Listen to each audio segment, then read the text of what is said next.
On this episode, we're going to talk about Poland in the European Union. Should it leave it or should it lead it? Boom! Boom! Cześć ludzie! What's up, people? Hola, JT here. Welcome to another episode. That's right. I'm gonna be strong and I'm gonna be brave and I'm gonna tackle this subject. It's a divisive one. I know. I can already see the comment sections on fire with this. As of the day that you're watching this, Poland very highly likely has a new president.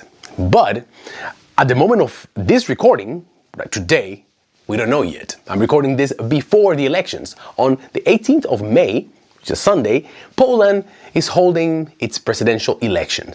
And it's a day that has a lot of significance because, of course, we can have a complete change of powers and it will determine a lot where the future of Poland is headed. I have noticed by watching the news and informing myself that there are a lot of different opinions that the candidates have on how Poland should be ran, where the future of Poland is gonna go. The leaders all have many differences. They have some similarities also, and they have some things where they agree, but as always with the human beings, we focus on the differences. And one of those big differences is the involvement that Poland has in the European Union. Of course, because of the Russian war in Ukraine and the European Union, and then Trump coming to power and kind of like toying with the idea of maybe pulling away from all that support towards Ukraine, the European Union has decided to become a little bit more proactive. And that means that the member states, well, they need to kind of like up their game. But before I continue, I want to tell you kind of like a little disclaimer. Nothing that I will cover on this video will be my particular opinion. And if I do have an opinion, I will let you know. I will say, hey, this is my opinion. The rest of the things, I have sat down and have researched, and I'm going to do something that I rarely do on my videos, which is I'm going to have this computer right here with the information that I found, and I'm going to be reading some of it because I don't want anybody to think that I came up with this myself or that I am blasting my opinions and pushing an agenda. Even though this is my channel, basically I can say whatever I want, still it's a sensitive topic, and I think that it's important that we see both sides. Without further ado, let's begin. On the 1st of May of 2004, something happened that changed the course of history in Poland, forever basically. It joined the European Union. The European Union has a lot of member states. There are 27 member states, so basically 27 countries that are part of the European Union, with 7 other countries that are waiting for their status to be resolved because they have applied to become members. Those 7 states are Albania, Georgia, Montenegro, Moldova, Bosnia and Herzegovina, Serbia, and I'm forgetting one, I think is Croatia? No, North Macedonia. Croatia is part of the Union, sorry. And obviously, it's easy to see now, for example, given the current international politic situation, to know why a lot of countries want to be part of the European Union. They say that in unity lies strength. And many countries don't have the budget, they don't have the even the manpower to protect themselves, to defend themselves. There are small countries with smaller economies, and let's say if they had an aggressor country trying to come in and take over, then it would be very easy. But there are many more reasons. For example, access to the single market. The single market is nothing but the elimination of borders and customs between the member states so that there's free trade, free transit of goods and people, and cuts down on a lot of hassle. If not, let's ask our friends the Brits, who of course held a referendum to leave the European Union, and there were all sorts of issues at the border when it happened. Now, let's not get into that, that's something different, but the single market has its benefits, and it's quite obvious. You can sit in your house and enjoy some delicious treats from Lithuania if you want, or from Germany, and they are in your local supermarket, probably don't cost that much more than it would cost in Germany or whatever their native country, and it's all because of the free market. You know, I'm aiding myself with ChatGPT. I should name my sources. But part of the access to the single market is the fact that it represents access to over 440 million consumers. So that means that there's a lot more trade, and the countries grow. The countries strengthen their economies by having a larger group of consumers that they can sell their goods to. The second benefit is the fact that it's a stronger global influence. For instance, there's a collective bargaining power. As part of a bloc, smaller countries gain more leverage in international trade negotiations and global diplomacy. The big countries will always be the big countries, and they will have power, and inside the European Union, there are like mini blocs of countries that are stronger, and they can kind of like exude some sort of power and bully others. It's gonna happen. It is what it is. But let's face it, if you have a country, let's say like Croatia, it's gonna go out into the world to try to negotiate completely by itself and trying to arrange deals individually with the different countries and try to sit at a table with a bunch of diplomats trying to figure out a way. Let me tell you guys, it's a lot easier if it's part of a larger and more robust collective. Another is the shared foreign policy initiatives, like for example things like climate change and humanitarian aid. Then you have basically a coordination of you have like a coordinated action globally. Countries agree on what is the way forward, what should be done, and technically you should have a little bit more impact on issues like that. Another major benefit is the economic support and development funds. So for example, European Union funding for poorer regions, like countries that receive support through cohesion funds, agricultural subsidies, and regional development programs. You have also boosts to infrastructure and innovation. European Union grants help building roads, schools, research projects, and environmental improvements. And I gotta say that is actually tangible. Now, this is my opinion, okay? In the places that I've lived in Europe, namely Spain, England, Poland, and of course the other ones I've traveled just as a tourist, I have seen that the infrastructure has gotten so much better, like so much better. There is a European Union fund to make sure that Europe, for the most part, feels like precisely like a cohesive place, like unity. The road signs, like whenever you drive, let's say I used to live in Austria and we were driving to Poland, we would go through Czech Republic, and if it wasn't because of the language that changed, the signs were very similar. Everything felt easy to navigate. But it does help to see that things are done in a way that benefits most countries, and that all the member states are at least having a chance to develop and catch up to the richer countries that probably were richer even way before the European Union existed. And there are many other things, like for example, freedom of movement, self-explanatory, consumer and environmental protection, also self-explanatory, stability for the business environment. This, for example, is one of the things that a lot of people really find interesting about the European Union. The common regulations, for example, there's a harmonized set of laws that reduces cost and the complexity for businesses operating across border. Obviously, if you are in a country that has absolutely nothing in common with another one, and you want to start a line of communication for businesses, for development of enterprises, it can get pretty convoluted and very complicated very quickly. There is the concept of peace and stability. If you're all part of the same union, right, namely European Union, what are the chances that those states are going to be fighting with each other and they're going to have wars? I mean, granted, there are conflicts, and always sometimes there's a little bit of a push and pull between certain countries historically, but you're not going to have a member state invade another member state. I don't think that has ever happened. Now, my friends, we get to some of the disadvantages of being in the European Union.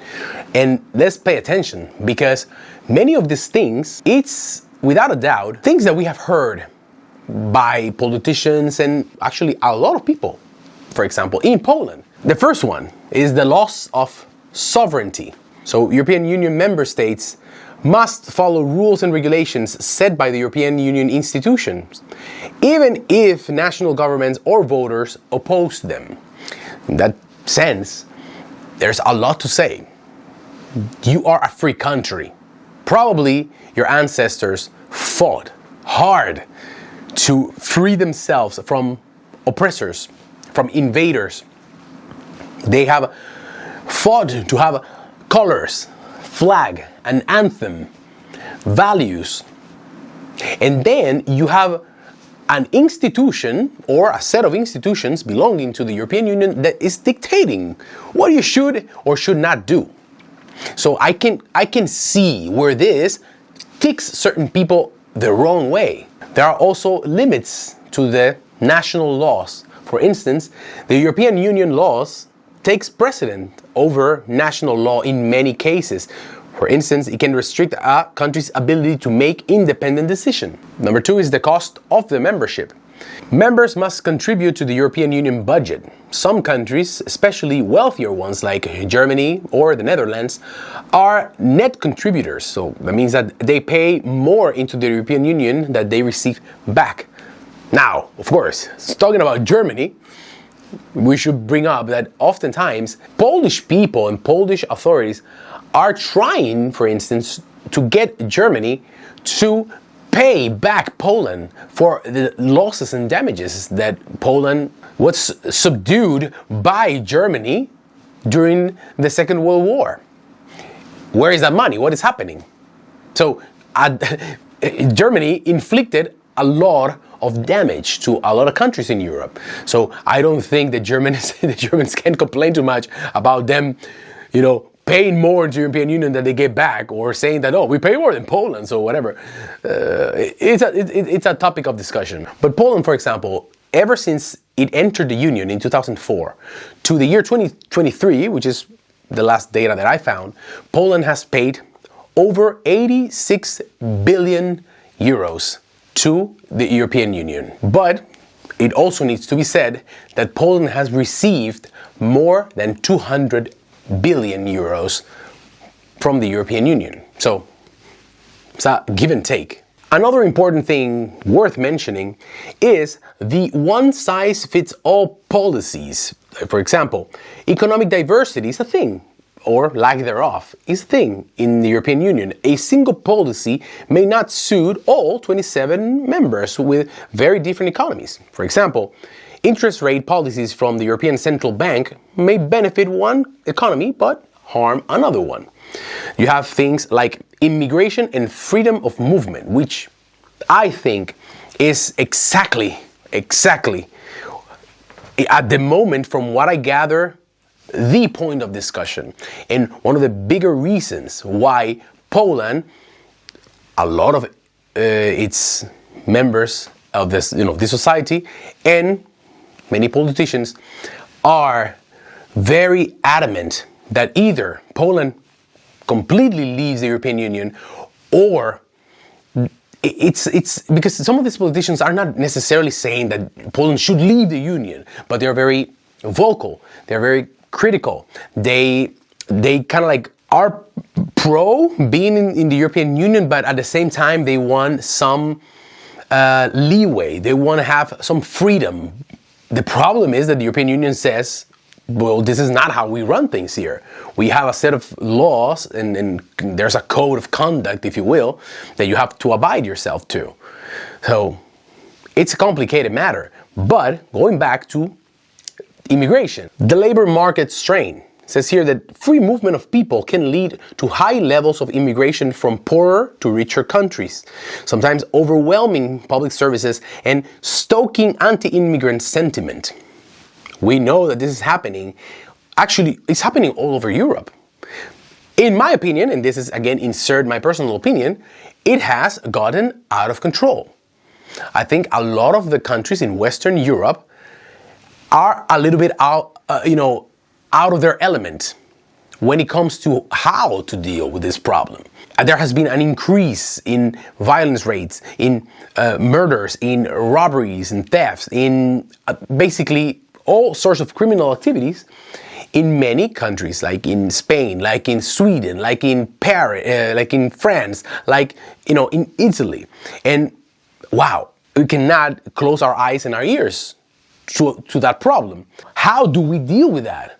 That is the interesting part. That is what we are in my opinion right now, that's where we have to make sure that we deal with things in a humane way, that we deal with things in a matter that is going to be respectful, not only of the locals, but also of the people that come, many of them with a lot of needs. Let's remember that a lot of immigrants, they are not coming because they want social benefits. As a matter of fact, I think that most immigrants don't want to just come and live off the benefits of the countries. They want a better life for their children. They are from countries that their own governments don't care about them. So they try to look for ways to simply find a better life. And I think that, social media and the news outlets, they sell you things. So they will present to you a bunch of sensationalistic information so that you are basically to strike a chord in your soul of panic or of anger. And basically they manipulate people. But let's not forget that although, yes, if you see a video of someone doing a criminal activity, it is true, this happened. But that doesn't mean that everyone that is an immigrant is doing that. I am an immigrant myself here in Poland. I am an immigrant. I'm not an expat. I am an immigrant. And I consider myself a functioning member of the society. Talking more about economy, for example, a disadvantage is the Eurozone challenges. For example, monetary policy control laws. For instance, countries in the Eurozone cannot set their own interest rates or devalue their currency to respond to a national economic issue. Another one is, for example, bailing out obligations, like countries that may be forced to help or bail out struggling economies, like, for example, what happened during the Greek debt crisis, and it becomes very unpopular domestically. People are thinking and saying, we have problems here. Why do we have to go and bail out the Greeks, for instance, right? Or insert any country that needs help. At the same time, if you were the country that is in need, then for sure feels different when someone is lending you a helping hand. As you can see, this is a topic that is very divisive, because it's very difficult to truly take a full-on extreme position, whether it's going to be on this side or on this side. Another point is the limited flexibility. European Union members are expected to align with European Union foreign policy decisions, which may limit their freedom to pursue independent diplomatic relationships. So let's say that you as a country, you would like to start diplomatic relationships with another country. If you're part of the European Union, there's a rule book that you have to go and see. The members all work like one unity. Yeah, to be honest, maybe the European Union, if we take away the economic factors and how it thinks about it from a more capitalistic perspective, European Union kind of stands for a little bit of that, communistic ideology, right? Am I saying something incredibly salacious here, or incredibly, incendiary? What do I mean? I'm not saying the European Union is communistic. No. But I'm saying that the premise of communism was that it's all of us. We are all working like a community. Is the people, the community. That's the strength. And then the European Union is kind of working like that. But we know what happened with communism. So, as you can see, there are many different reasons as to why it's beneficial to be in the European Union, and also why it's not. And there are even more than what I just read to you guys. The real question is, where should Poland head towards? Should Poland double down, strengthen the relations? Because Poland is becoming a leader in the European Union. I read some of the comments and people are telling me that, yeah, those are just paper indicators, and the reality is that people are not making enough money, and still, there are many things that need to be, okay, I get it, fine, no problem, things are not perfect, but I will tell you, as my own personal opinion, is that Poland is growing. It's an economy that is developing to a degree that not only is already literally the biggest economy after Russia and the whole Central and Eastern Europe, but soon it will be even included into the western side of Europe. Like when you talk about important decisions that need to be made in Europe, you're going to have to sit down with Poland. You're going to have to negotiate with Poland. You're going to have to pay attention to what the Polish authorities are saying. What can we learn from other countries that have maybe gone down the path that some people want Poland to go, namely England? What can we learn from this? Have they really benefited from this? But we should ask the people, not just the politicians. Politicians are politicians. They are always fat with money. For the most part, it's the people. That's where we should check the polls on. How are people living? Better? Worse? When it comes to immigration, I will tell you, as an immigrant living in Poland, I do think that Poland is doing a good job. Could it be better? Could it sometimes do without certain racist remarks? Actually, purely racist circumstances that arise? They are all out there in the news, guys. I am not here telling you anything new. If you don't believe what I'm saying, go and read it. Go and find it. There are videos of people, attacking people of color, telling them to go the fuck home. Those things are there and it's real. It's real. Is that a byproduct of something brewing in Europe? Yes, it is also. It doesn't come without a reason. It's about managing large social groups and understanding that human beings are stronger in a unity format, but they need their individuality. They need to feel that they have a right to choose. They need to feel that they have a right to oppose. Again, it's up to you to decide. Let me know in the comment section, what do you think? Boom! That's all, guys. That's the end of this episode. I tried to make this episode as objective as possible. And mostly, I want it to be a forum of discussion. Let me know your thoughts. What do you think? You want to complain? Complain.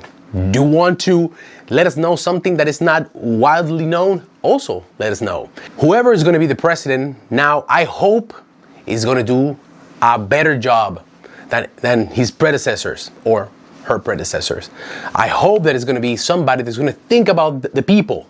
I hope this video serves as a forum of discussion. See you guys on the next episode. Bye-bye.